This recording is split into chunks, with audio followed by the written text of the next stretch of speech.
Chapter 4 The Invention Early that evening, George and Harold sneaked back to school with their supplies. They crept into the gymnasium and peeked around.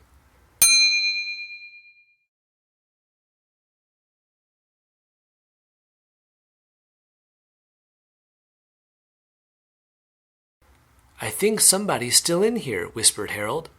"Oh, it's just Melvin Sneedley," said George. Melvin was the school brainiac.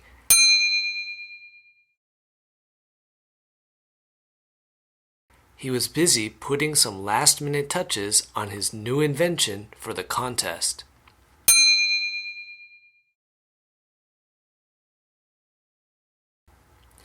"We should wait here until he leaves," whispered Harold.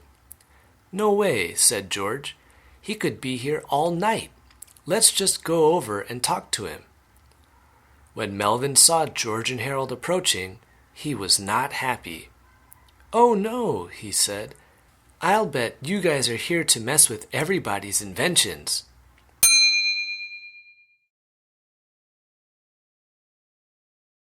"Nice guess," said George. "Listen, we promise not to mess with your invention if you promise not to tell anybody that you saw us here tonight." Melvin looked lovingly at his invention and reluctantly agreed.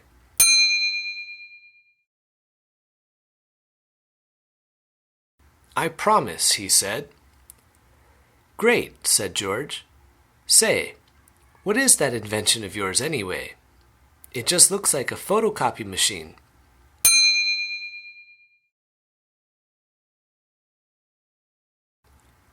"Well, it used to be a photocopy machine," said Melvin, "but I've made some major adjustments to it. Now, it is an invention that will revolutionize the world. I call it the Patsy 2000.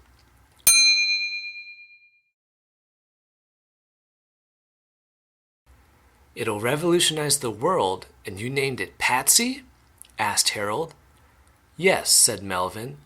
"Patsy is an acronym for Photoatomic Transmogobulating Yectofrantriplatonic Zanzitomizer."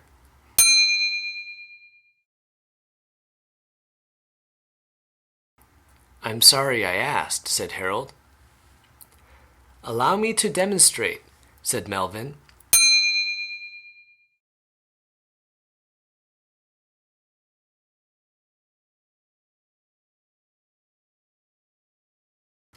The Patsy 2000 can take any two-dimensional image and create a living, breathing, three-dimensional copy of that image.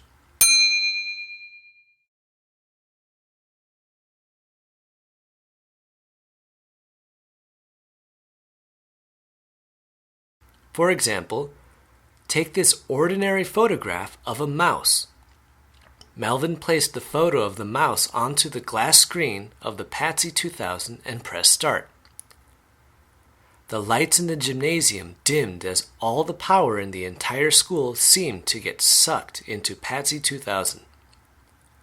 Soon, the machine began to vibrate and hum loudly.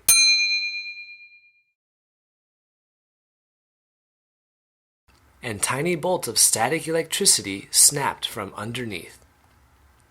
"I hope that thing doesn't explode," said Harold. "Oh, this is nothing," said Melvin. "You should have seen how the Patsy 2000 reacted when I copied a poodle."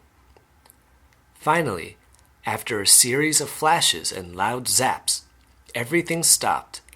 A small ding was heard when a tiny mouse crawled out the side door of the Patsy 2000 and onto the floor. "Isn't it wonderful?" exclaimed Marvin. George inspected the mouse closely.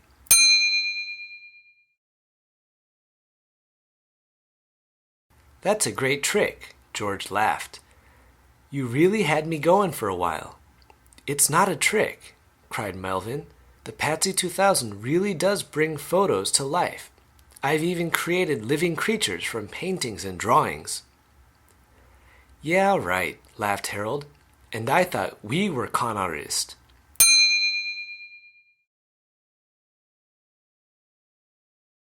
George and Harold walked away, chuckling.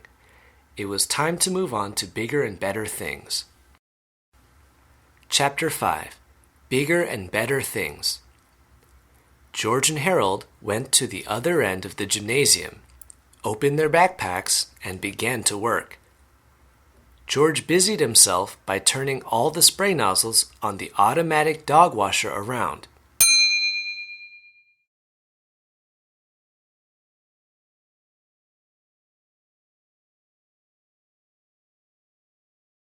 While Harold filled up the soap tank with India ink. Then they moved on to the volcano detector. Will you please pass me the big bag of butterscotch pudding and a Phillips head screwdriver? Asked Harold. Sure, said George, as he carefully inserted eggs into the electric ping-pong ball server. Chapter 6. The Invention Convention.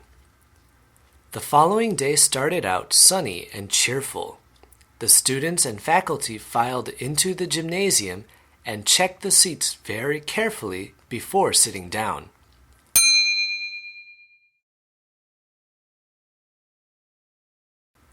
Greetings, said Mr. Krupp, who was standing up at the microphone. You don't need to worry about sticky seats today, he said. I've taken measures to ensure that this invention convention won't be a disaster like last year's.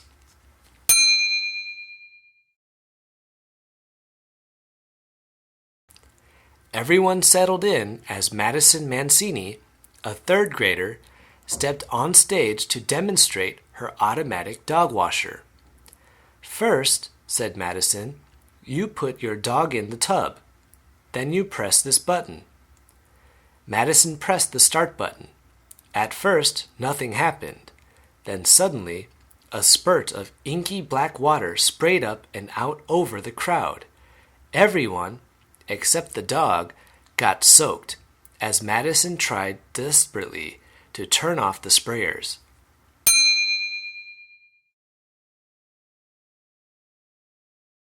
I can't stop it, she cried. Someone turned all the nozzles around. Now who could have done that? Asked Mr. Krupp. Next up was Donnie Schumeyer with his electric ping-pong ball server. He turned the machine on, and immediately it began hurling extra-large grade A eggs into the crowd.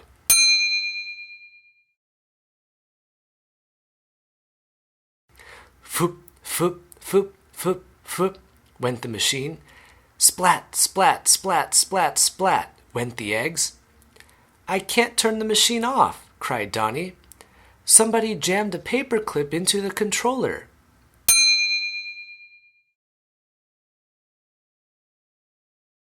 Now who could have done that? Asked Miss Ribble. Freddie Moore's volcano detector was also a big flop. When Freddie connected the circuits to the 9-volt battery, a large spring, which had been crammed into the center of his miniature volcano, launched a giant plastic bag of butterscotch pudding high into the crowd. It landed somewhere between the third and fourth rows. Splat! Hey, whined Freddie, somebody put pudding in my volcano.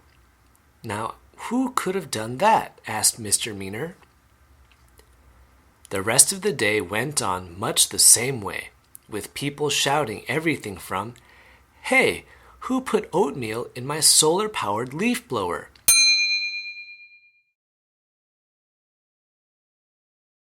To, Hey, who let all the mice out of my treadmill dune buggy?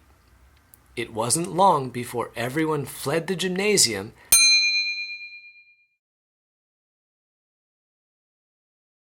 and the second annual Invention Convention had to be called off.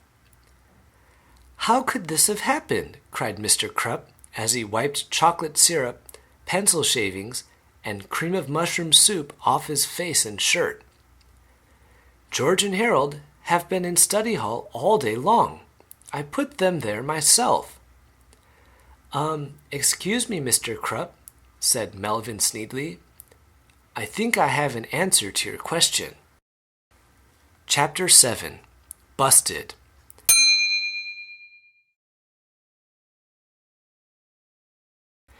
Crash went the door to the study hall room.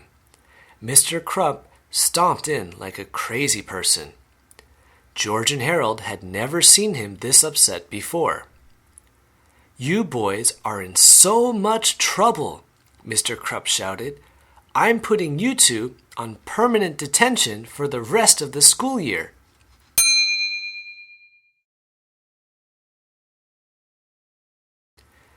Wait a second, cried George.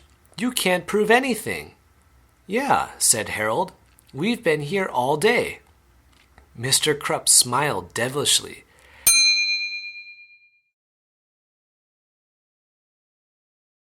And looked toward the door. Oh, Melvin, he called. Melvin Sneedley stepped into the room, covered in mustard, eggshells, and shredded coconut. They did it, Melvin said, pointing at George and Harold. I saw 'em last night in the gym. Melvin, cried George, horrified.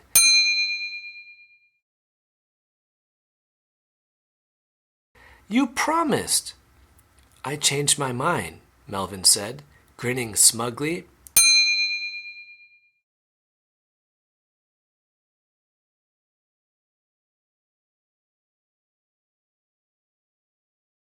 Have fun in detention,